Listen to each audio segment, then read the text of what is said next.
ഇപ്പോൾ AICC പ്രതികരണം ഡൽഹിയിൽ നിന്ന് AICC ആസ്ഥാനത്ത് നിന്ന് വരുന്നുണ്ട്. രൺദീപ് സിംഗ് സുർജേവാല വാർത്താ സമ്മേളനം നടത്തുന്നു. ഈ വിഷയമാണ് പരാമർശിക്കുന്നത് എന്ന് തോന്നുന്നു. അദ്ദേഹത്തിന്റെ വാക്കുകൾ കൂടി കേൾക്കാം. और दोस्तों, ये जासूसी आज से नहीं चल रही, ये पिछले लोकसभा चुनाव से भी पीछे से चल रही है और इसका सबूत उपलब्ध है। आज मैं वो सबूत आपसे फिर साझा करने लगा हूं। अगर आप इस जासूसी को देखें तो सर्ट इन जो भारत सरकार की एजेंसी है, ये रिपोर्ट अब अवेलेबल नहीं है, ये उतार ली गई है, मैं इसकी प्रतिलिपि आपको भेज रहा हूं। ये सर्ट इन ने रिपोर्ट दी थी कि व्हाट्सएप के माध्यम से पिगैसस इजरायली सॉफ्टवेयर से टेलीफोन्स को हैक करके सीधे सीधे जासूसी चल रही है। ये मैं नहीं कह रहा, ये भारत सरकार की जो एजेंसी है उन्होंने लिख के रिपोर्ट दी है और इसमें उन्होंने बाकायदा लिखा, original issue date is May 17, 2019।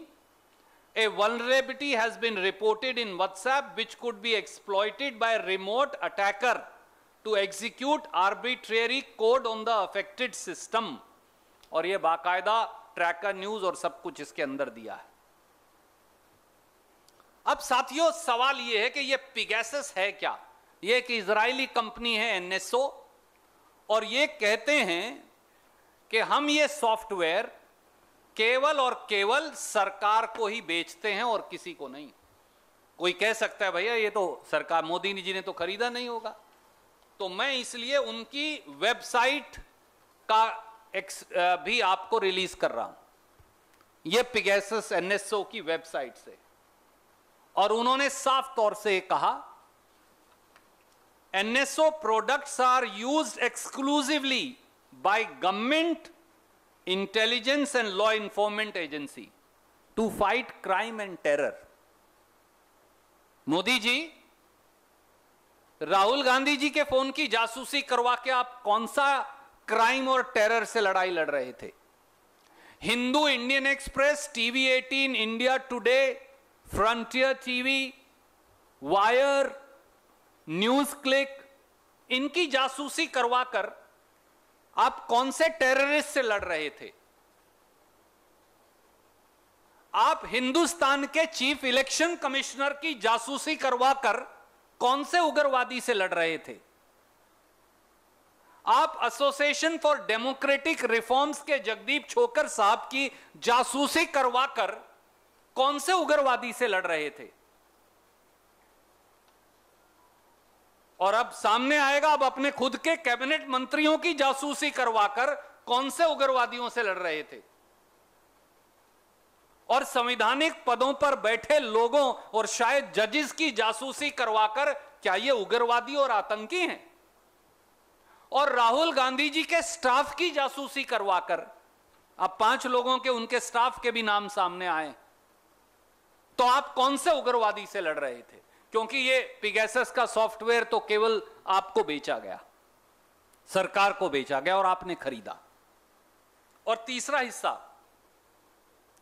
साथियों, monk school of university of Toronto ने, जिनके पास सिटीजन लैब है, बाकायदा इस पिगैसस सॉफ्टवेयर और हिंदुस्तान पे अटैक की जांच करवाई और उन्होंने जून 2017 में यह पाया, ये मैं उनकी रिपोर्ट की कॉपी आपको रिलीज भी कर रहा हूं, लगा भी रहा हूं, कि हिंदुस्तान के राजनीतिक व्यक्तियों, हो सकता है उनमें खड़गे साहब का फोन भी हो, अधीर रंजन चौधरी साहब का भी हो, ममता जी का भी हो, लालू जी का भी हो, अखिलेश जी का भी हो, दूसरे लोगों का भी हो, उन सब को अटैक किया गया था 2017 में पिगैसस सॉफ्टवेयर के माध्यम से। ये वो रिपोर्ट की कॉपी है जो मैं आपको रिलीज कर रहा हूं। और इतना ही नहीं साथियों, इस पिगैसस सॉफ्टवेयर से इंटरनेट और ब्रॉडबैंड को भी इन्फेक्ट कर दिया गया। यानी इस देश के लोग अपने टेलीफोन पर, यूट्यूब पर क्या देखते हैं, आपकी बेटी, आपकी पत्नी, आप स्वयं, आपका बेटा ब्रॉडबैंड पर, यूट्यूब पर, टेलीफोन पर क्या देखते हैं, क्या सर्च करते हैं, उस पर भी मोदी सरकार नजर रख रही है।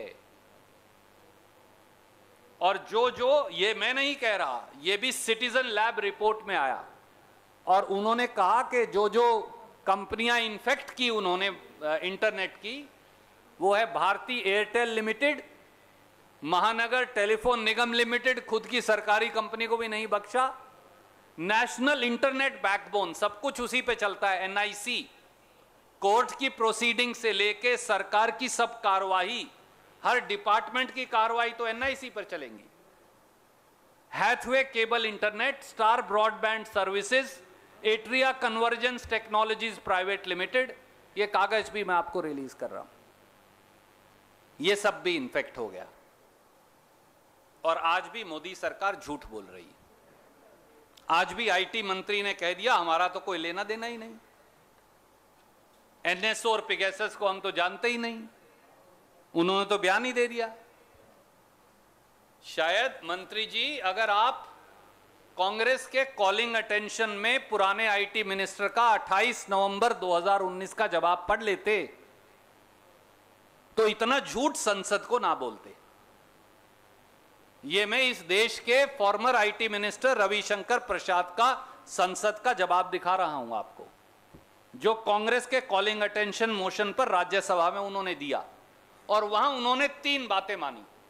पहली बात कि 121 आदमियों के नाम उनके पास आए हैं हिंदुस्तान के, जिनके टेलीफोन को पिगेसस इजरायली जासूसी रणदीप सिंह सुरजेवाला സർക്കാരിനെതിരെ ആരോപണങ്ങൾ ഉന്നയിക്കുന്നു.